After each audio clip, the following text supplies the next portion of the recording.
Assalamualaikum teman-teman. Hari ini saya ingin berbagi sesuatu yang mungkin bisa membantu kalian yang sedang menjalani awal-awal pernikahan. Banyak pasangan muda sering datang kepada saya dengan berbagai cerita. Bu Dina, kok menikah nggak seindah film romantis ya? Saya hanya bisa tersenyum dan menjawab, "Nak, pernikahan itu bukan soal mencari kesempurnaan, tapi tentang belajar menciptakan kebahagiaan bersama meskipun dengan segala kekurangan." Di awal pernikahan, wajar jika gesekan terjadi. Teman-teman, coba bayangkan, kalian dan pasangan berasal dari dua keluarga yang berbeda. Cara kalian dibesarkan, kebiasaan, dan nilai-nilai yang kalian bawa pasti tidak sama.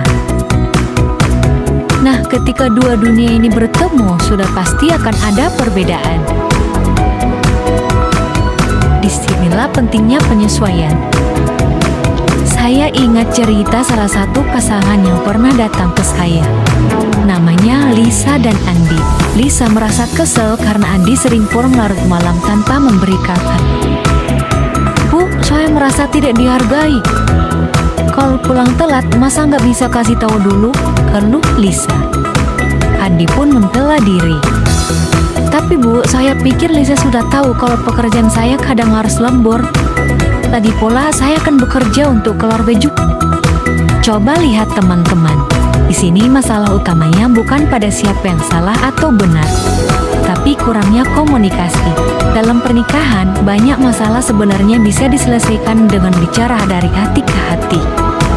Saya sampaikan kepada mereka, "Lisa, mungkin Andi tidak bermaksud mengabaikanmu, dan Andi, mungkin Lisa hanya ingin merasa diprioritaskan. Cobalah saling mengerti dan saling berbagi." Teman-teman, komunikasi itu kunci utama dalam pernikahan. Banyak pasangan yang ketika ada masalah lebih memilih diam atau bahkan saling menyalahkan. Padahal, tanpa komunikasi, masalah kecil bisa menjadi besar.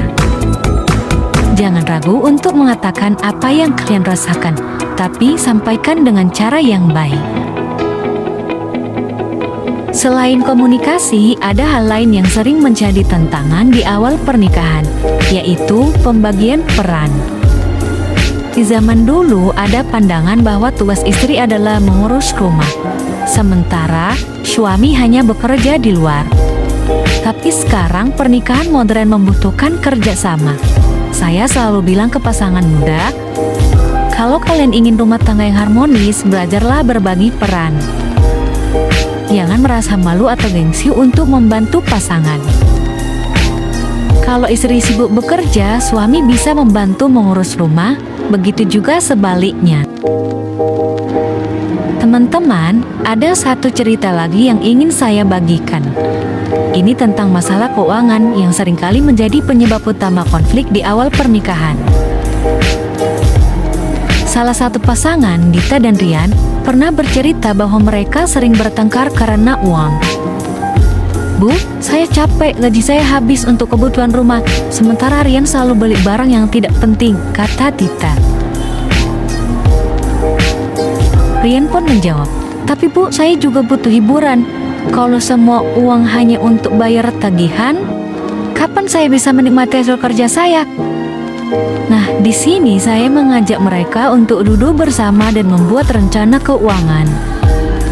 Saya bilang, "Nak, uang itu memang penting, tapi lebih penting lagi bagaimana kalian mengelolanya bersama. Coba tulis pemasukan dan pengeluaran kalian. Sepakati apa yang menjadi prioritas dan sisihkan sebagian untuk tabungan." Masalah keuangan memang seringkali rumit. Tapi kalau kalian sering terbuka dan mau bekerja sama, semuanya akan terasa lebih ringan. Teman-teman, pernikahan itu seperti perjalanan panjang. Tantangannya tidak hanya di awal, ketika anak pertama lahir misalnya, tantangan baru akan muncul. Disinilah kerjasama kalian sebagai pasangan akan benar-benar diuji. Ketika anak hadir, jangan sampai kalian lupa untuk menjaga hubungan sebagai suami istri. Luangkan waktu untuk berbicara dari hati ke hati, meskipun hanya 5 menit sebelum tidur. Perhatian kecil seperti ini akan sangat berarti. Teman-teman, tidak ada rumah tangga yang tanpa masalah. Kadang, hal kecil bisa memicu pertengkaran yang sebenarnya tidak perlu. Tapi ingat, setiap masalah adalah kesempatan untuk saling belajar.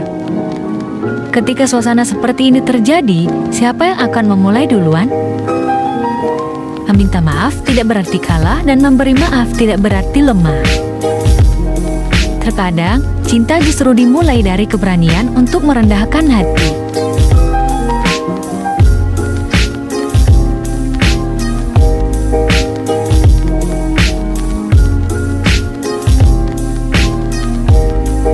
Kadang memulai percakapan adalah langkah kecil yang membawa perubahan besar. Tidak perlu menunggu pasangan untuk berubah.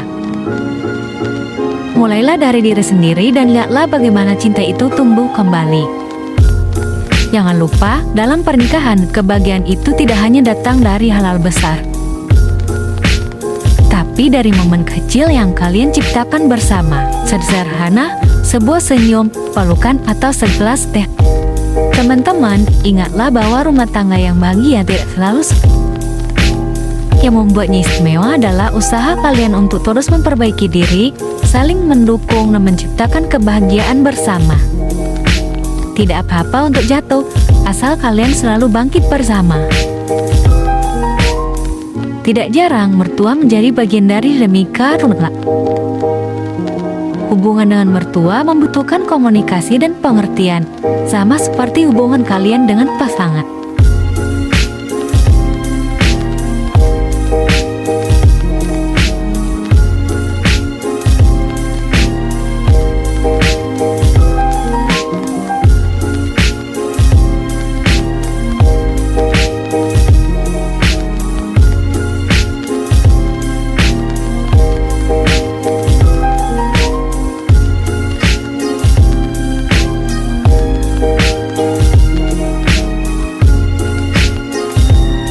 Disinilah pentingnya saling memahami peran masing-masing.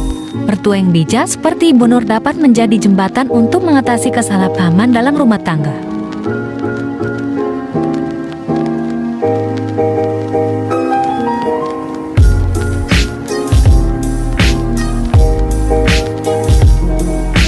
Kadang keberadaan mertua justru membantu pasangan muda untuk lebih memahami arti kerjasama. Namun, penting juga bagi mertua untuk memberi nasihat tanpa terlalu mengatur. Teman-teman, hubungan dengan mertua bisa menjadi berkah jika dijalani dengan saling pengertian. Ingatlah bahwa mereka ingin melihat kalian bahagia. Saling menghormati, mendengarkan, dan menerima nasihat dan bijak adalah cara terbaik untuk menjaga keharmonisan keluarga. Teman-teman, ingatlah bahwa pernikahan bukan tentang siapa yang paling benar atau siapa yang paling berkorban. Pernikahan adalah tentang bagaimana kalian bisa saling melengkapi, saling mendukung, dan saling mencintai di setiap kondisi. Terima kasih, bye-bye. Roll call! Rebecca, the brainy one, head of censorship and mind control. Heather, the cool one, I put drugs in the water supply. Rebecca, the brainy one, head of censorship and mind control. Heather, the cool one, I put drugs in the water supply. Rebecca, the brainy one, head of censorship and mind control.